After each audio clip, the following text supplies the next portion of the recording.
Social media Patel Prahlad भाई। आज इस बुलेटिन में बात होगी बिहार में एसआईआर पर तेज हुए बवाल की, असम के सीएम शर्मा पर राहुल गांधी के तीखे वार की। देखेंगे राहुल गांधी ने पीएम मोदी को क्यों लिखी चिट्ठी, बालासोर घटना के खिलाफ विपक्ष के विरोध प्रदर्शन को। जानेंगे संसद के मॉनसून सत्र में सरकार को घेरने की विपक्ष की क्या है तैयारी। और बुलेटिन के आखिर में देखेंगे जाने माने कार्टूनिस्ट इरफान की किस खबर पर पड़ी तिरछी नजर। लेकिन दिन भर की तमाम बड़ी खबरों से पहले एक नजर आज की सुर्खियों पर।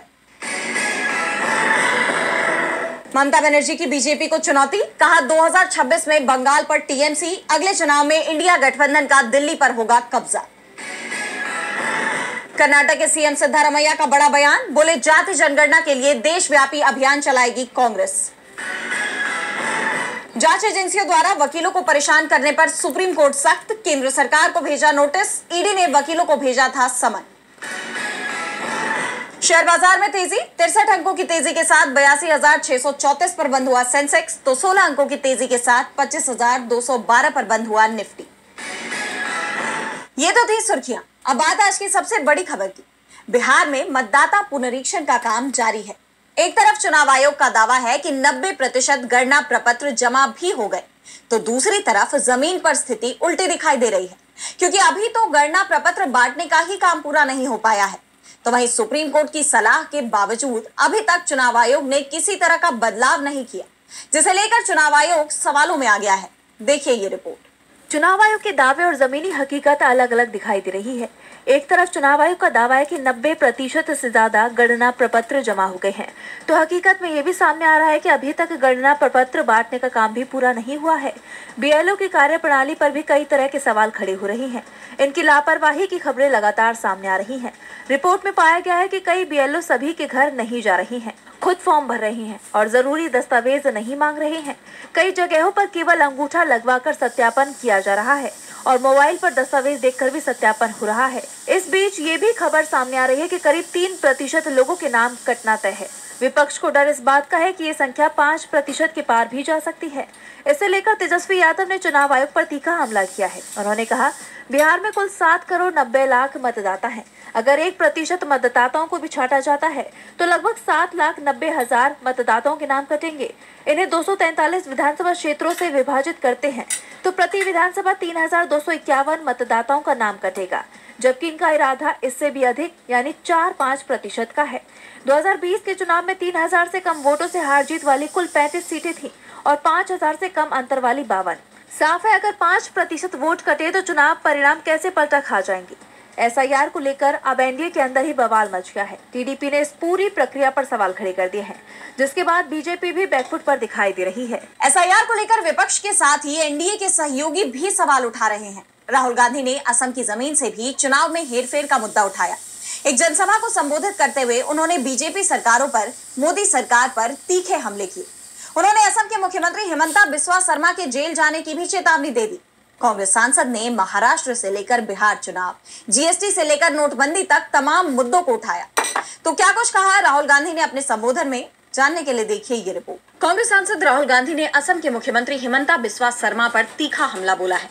उन्होंने कहा कि असम के मुख्यमंत्री खुद को सीएम नहीं, असम का राजा समझते हैं और असम के राजा अडानी अंबानी को आपका धन, आपकी जमीन देने में लगे हुए हैं।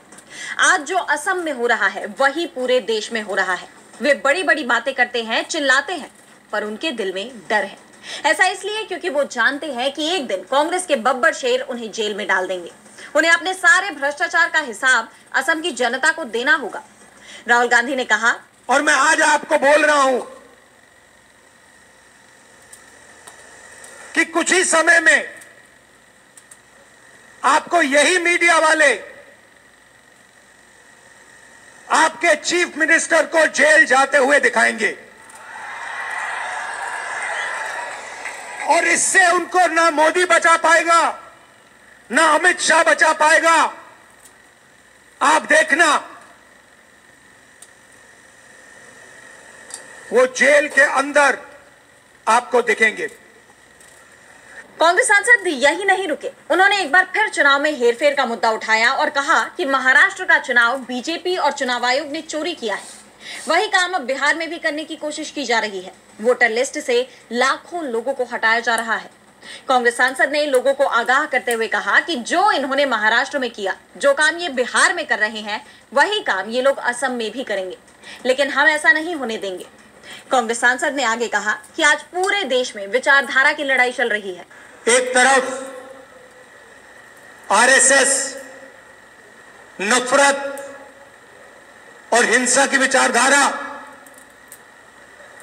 बांटने की विचारधारा, भाई को भाई से लड़ाने की विचारधारा, और दूसरी तरफ कांग्रेस पार्टी सत्य और अहिंसा की विचारधारा, जोड़ने की विचारधारा, नफरत मिटाने की विचारधारा, यह लड़ाई चल रही है और आप लोग सत्य और अहिंसा के सिपाही हो। राहुल गांधी ने मोदी सरकार के उन फैसलों का भी जिक्र किया जो विवादित रहे। उन्होंने जोर देकर कहा कि मैं जो बोलता हूं वो होता है। मैंने कोविड, नोटबंदी, गलत जीएसटी के समय जो बोला उसका नतीजा सबको दिखा।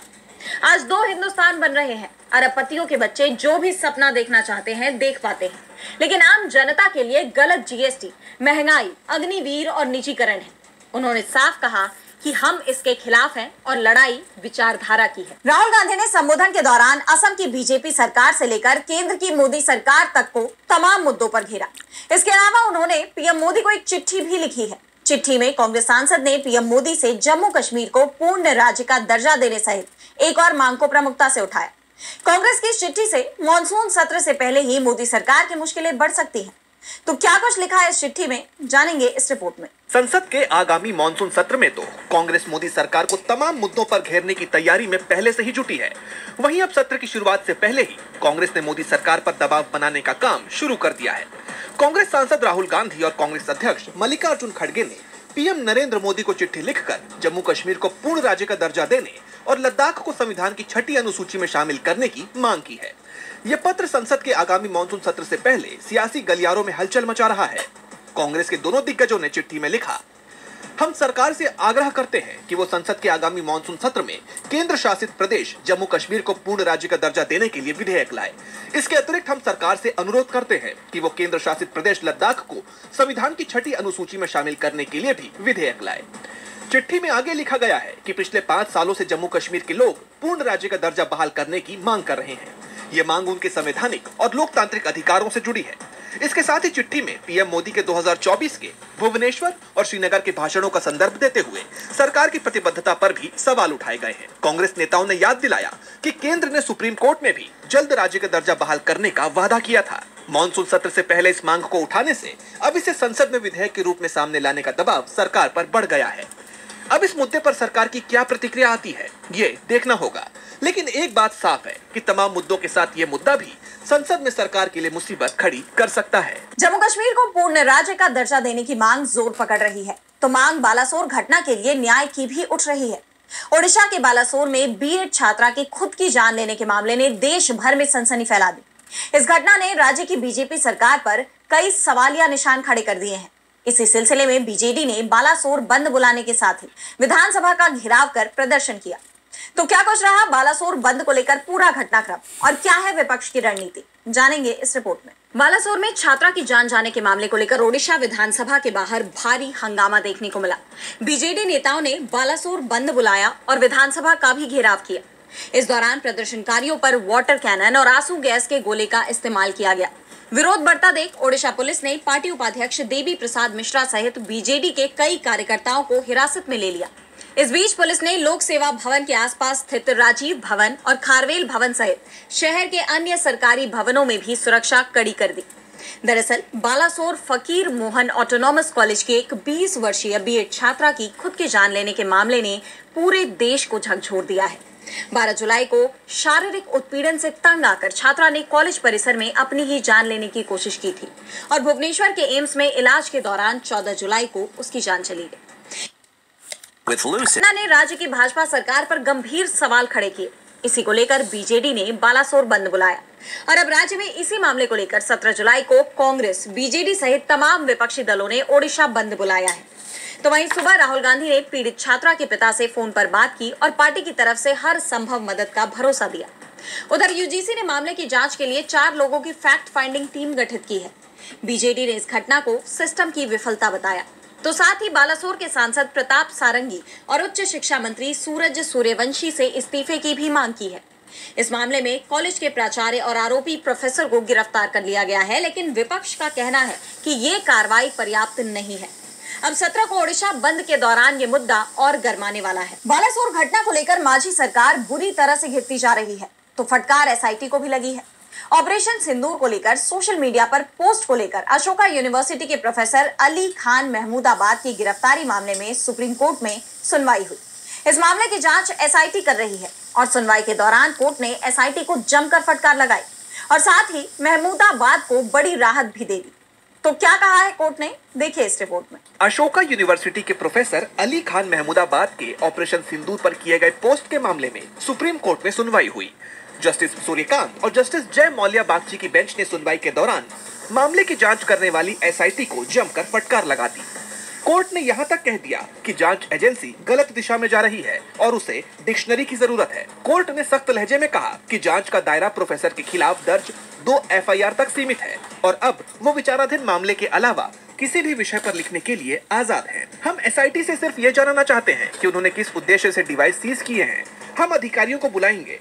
हम पूछ रहे हैं कि एसआईटी पहली नजर में ही गलत दिशा में क्यों जा रही है। उन्हें पोस्ट की विषय वस्तु की जांच करनी थी। हमारे लिए एसआईटी की कार्यवाही के तरीके पर टिप्पणी करना सही नहीं होगा। फिर भी हम उसे अपने 28 मई के आदेश को याद दिलाना सही समझते हैं।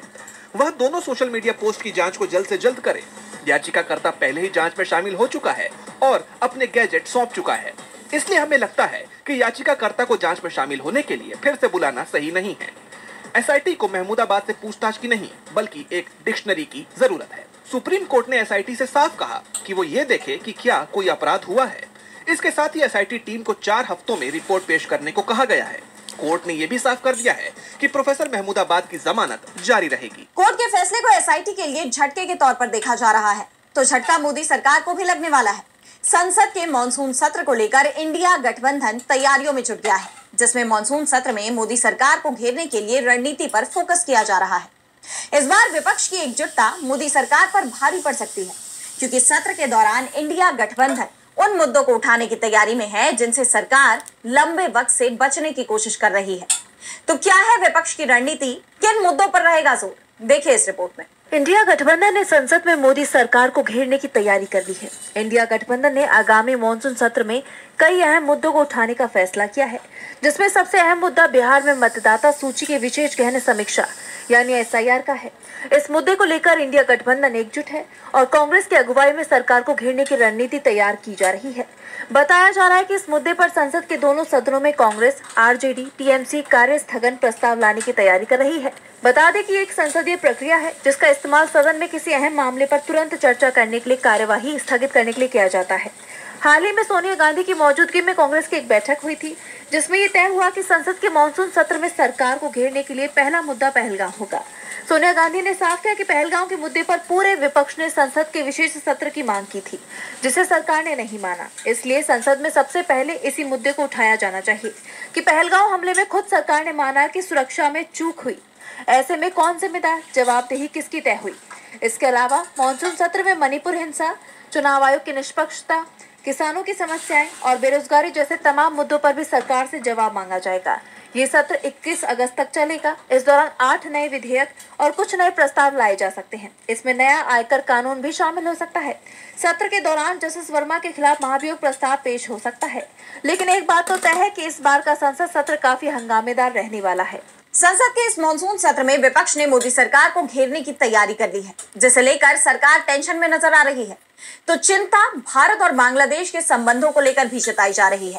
बांग्लादेश में मोहम्मद यूनुस सरकार एक के बाद एक सांस्कृतिक और ऐतिहासिक धरोहरों को मिटाने पर तुली हुई है और अब ऐसा ही एक मामला सामने आया है। यूनुस सरकार ने भारत सरकार की अपील के बावजूद ऐतिहासिक 100 साल पुरानी इमारत को ध्वस्त कर दिया। तो क्या है पूरी खबर, जानने के लिए देखिए ये रिपोर्ट। बांग्लादेश की मोहम्मद यूनुस सरकार एक एक करके देश में मौजूद सांस्कृतिक और ऐतिहासिक धरोहरों को मिटाती जा रही है। इसी कड़ी में अब उनका एक्शन भारतीय फिल्म मेकर सत्यजीत रे पर देखने को मिला। बांग्लादेश में सत्यजीत रे का पैतृक घर गिरा दिया गया है। इसे मेमन सिंह शिशु अकादमी के नाम से जाना जाता था। भारत सरकार की तरफ से बार बार अपील की गई और सांस्कृतिक महत्व की दुहाई दी गई। इसके बावजूद इस ऐतिहासिक 100 साल पुरानी इमारत को ध्वस्त कर दिया गया। भारत इस इमारत को संरक्षित करना चाहता था। इसी के चलते भारत ने बांग्लादेश को इमारत की मरम्मत और पुनर्निर्माण की पेशकश भी की थी, लेकिन ढाका प्रशासन ने भारत की इन सभी गुजारिशों को नजरअंदाज कर दिया।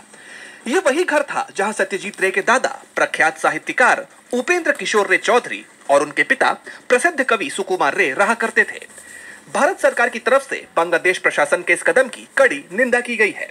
विदेश मंत्रालय ने इस घटना पर गहरा अफसोस जाहिर किया, इसे एक सांस्कृतिक क्षति करार दिया। भारत के बार बार के हस्तक्षेप के बावजूद इस धरोहर का मिटा दिया जाना दोनों देशों के बीच सांस्कृतिक संबंधों के प्रति बांग्लादेश के रवैये पर सवाल खड़े करता है। यह सिर्फ एक पुरानी संरचना का विनाश नहीं है, बल्कि इतिहास का ही सफाया है। ऐसे में सवाल उठता है कि बांग्लादेश सरकार अब और कितने ऐतिहासिक और सांस्कृतिक धरोहरों को ध्वस्त करेगी। यूनुस सरकार का यह फैसला ऐसे वक्त पर आया है जब भारत और बांग्लादेश के बीच पहले से ही कड़वाहट दिखाई दे रही है। इन हालात में दोनों देशों के रिश्तों में तनाव बढ़ने की आशंका जताई जा रही है। और बुलेटिन के आखिर में देखेंगे जाने माने कार्टूनिस्ट इरफान की किस खबर पर पड़ी तिरछी नजर।